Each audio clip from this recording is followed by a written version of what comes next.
Welcome to the Business Services Café by ABSL, powered by Brandfiz Employer Branding. My name is Ádám Horváth and I'm gonna be your host for today.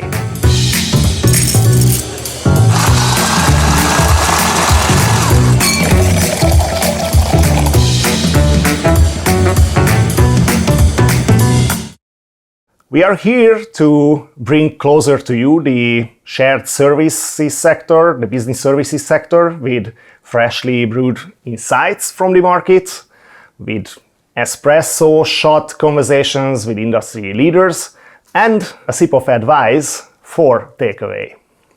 Today, we're going to talk about the importance of education and personal development, and we have a special guest, Péter Fazekas, Regional Shared Services Head at IFF. So, if you are ready, just grab your favorite coffee mug and get ready for an inspiring conversation. Let's get started.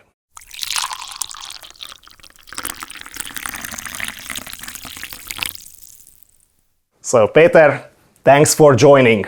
My pleasure. Good to be here. Good to have you here. We prepared with some espresso shot questions. Very short questions, short answers. Are you ready? Yeah, let's do them. All right. How do you typically take your coffee? It's cappuccino, almost all the way. All right. You're a cappuccino person? Indeed. All right. Once in morning or? Usually I take 3 coffees and like every half a year or a year I get an overdose in a way that I feel that I just don't want to take any more coffee. I take a week break and then go back to it, and again, it feels fresh. All right, so you have a complete strategy around coffee. Well, I don't think it's very planned. I just react to my body. All right. My next question is about the topics, the conversation topics during your coffee meetings. Yeah, it's never the same. So there really isn't a strong agenda. It's always improvised. It's arts, it's concerts, it's a highlight moment with the family. Everything can come in. All right. What are your barista level skills in your position? What do you think? I think it's how do you find what is the most important? How do you make sense of complex information pieces? That's definitely one. And then how do you help your team to grow? And how do you create an energized environment where people are eager to become successful?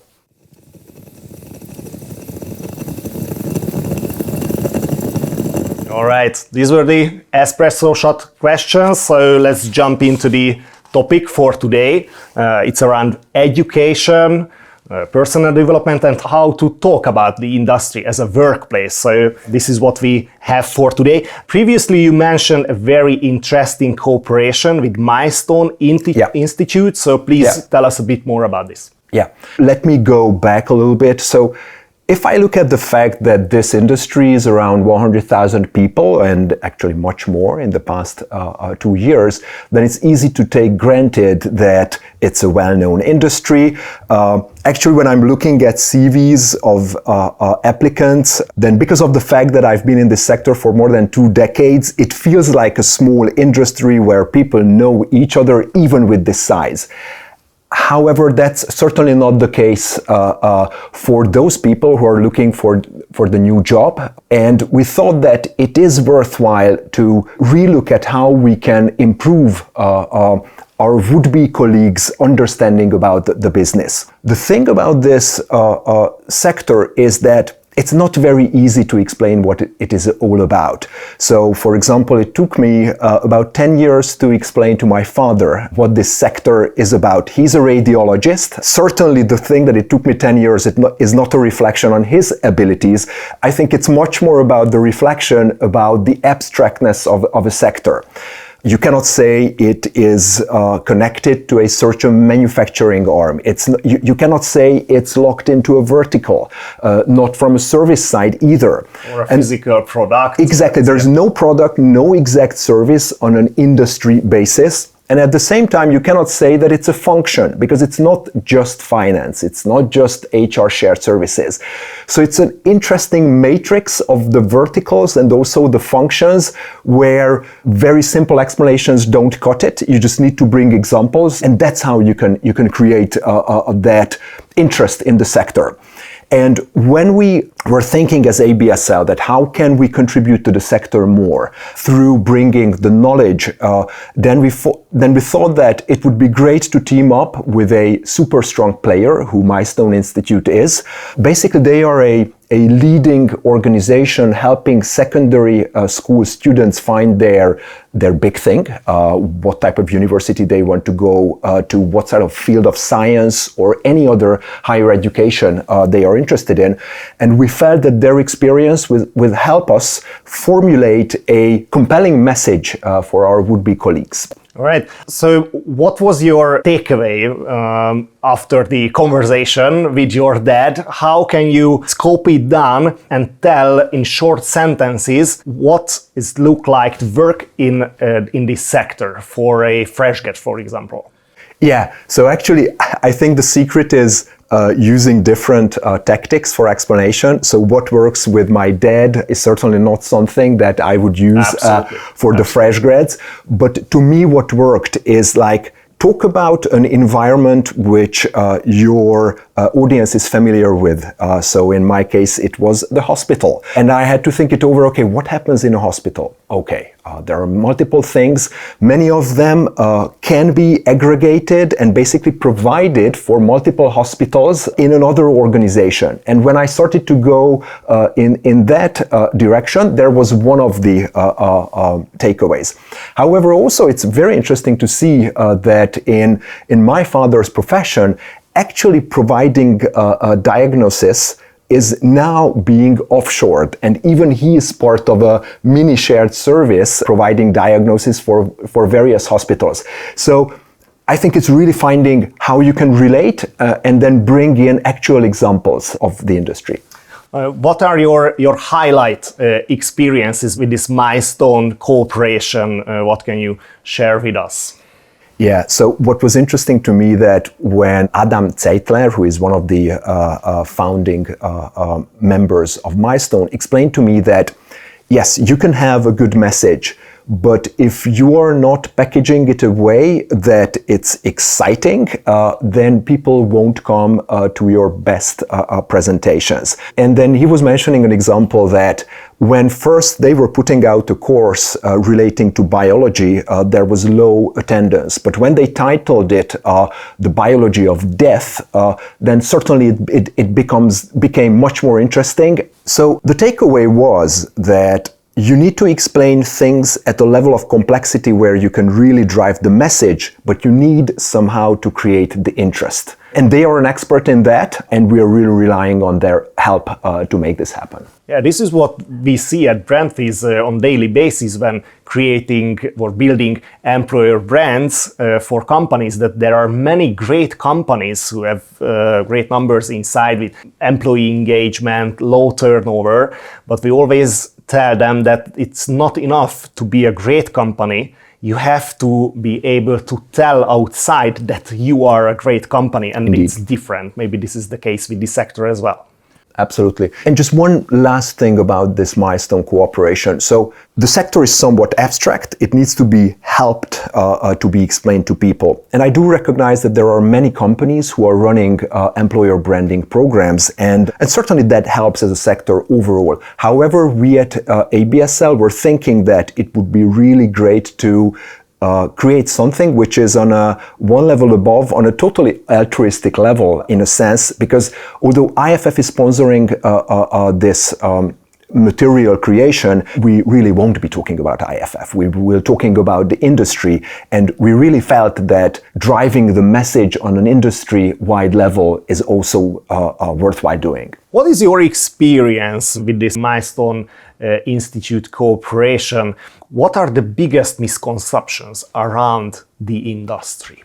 I think one of the biggest misconceptions is that this industry is just a call center, that this industry is just people executing very narrowly defined transactions. Also that it probably is extremely boring. That's what I started to hear back when I was starting to talk to people of that age.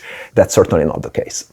You mentioned earlier the untypical impact as an advantage working in this industry. What do you mean by that, the opportunity of the untypical impact? Yes, so I think why this industry is special is because if you look at it, most of the shared service centers are formulated by picking up work from multiple countries and from multiple functions. Now, whenever you pick that work up, the majority of those services are a vastly different level. So you will find places where you need to deploy cutting-edge technology to get ahead, and you will find places where you need to create an Excel sheet and start asking every day what the performance is. So the toolbox that you can utilize is so varied that no matter what is your primary interest, am I the one who want to get deep into AI, understand more about robotic process automation, or am I the one who really thinks that my strength is people management and getting results through people? These differences ensure that there is a very wide range of areas where you can add value. And that is what is making it atypical for me. All right, so the number of opportunities, the growing organizations, these are the fuels for this untypical impact?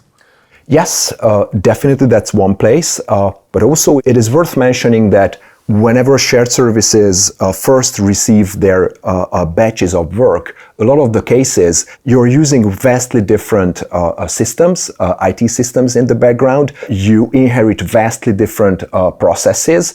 A lot of the cases there is no performance management, no performance measurement either. So figuring out how you want to change that is one of the arts of this profession. Exciting examples from the past, or you mentioned a couple of examples about working today in this industry, but tell me about the future of the industry in terms of the workplace aspect. I would actually divide this into two parts. One is that for the whole sector, there is a portion which is evolving extremely fast, and that's the technology part. So while, of course, there is always a kind of flavor of the year type of technology, which used to be RPA for some time, and now AI is the next big thing, I do see that while the whole robotic process automation movement did not bring the expected benefits, I can say that multiple organizations were expecting paradigm shifts in the way how they are running their organizations. That really didn't happen. Still, it's a great tool, but with a much narrower deployability than initially thought. Now, I think what is now very exciting is that for AI, it's still anybody's guess how far it will take the industry.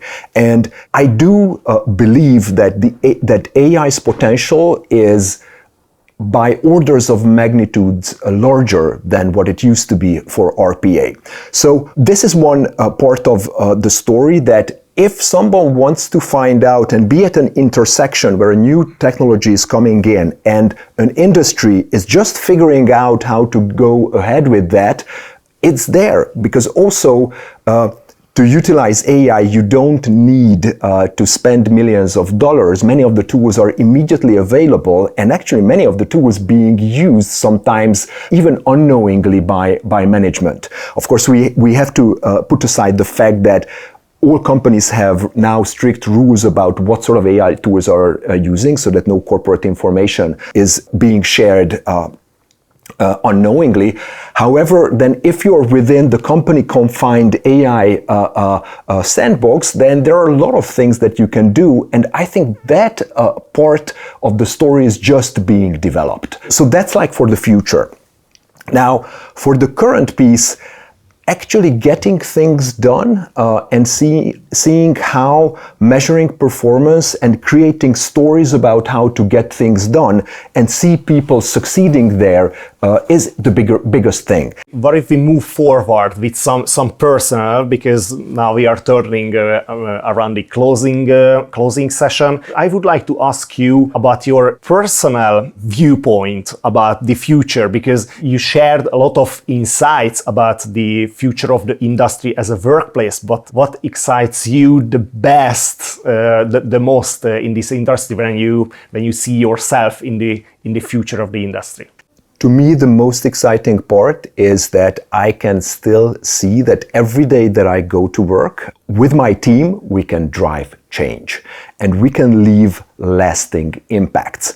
And the great thing for me is that the way how we drive change leaves us a lot of freedom to decide what sort of tools we are using, whether we are using the people aspects, the technology aspects, the process aspects. How do we combine these tools? That is where I see that you can find a problem for you to solve at all levels of the organization. So if you just joined, you understand, for example, what Lean is about, you look at your narrower process boundaries, you can find a lot of things to change. As you move layers and layers above, this ability to change the surroundings around you is there in the whole industry. And that is keeping me excited.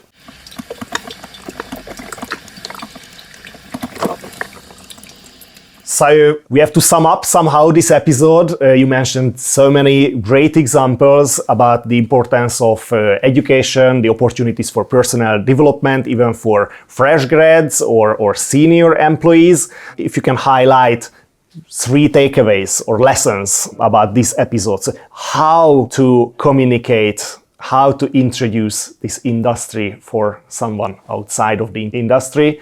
What are your suggestions? What are your learning points? Yeah, I would focus on looking at the listener's life and finding examples through which I can demonstrate how the service industry works.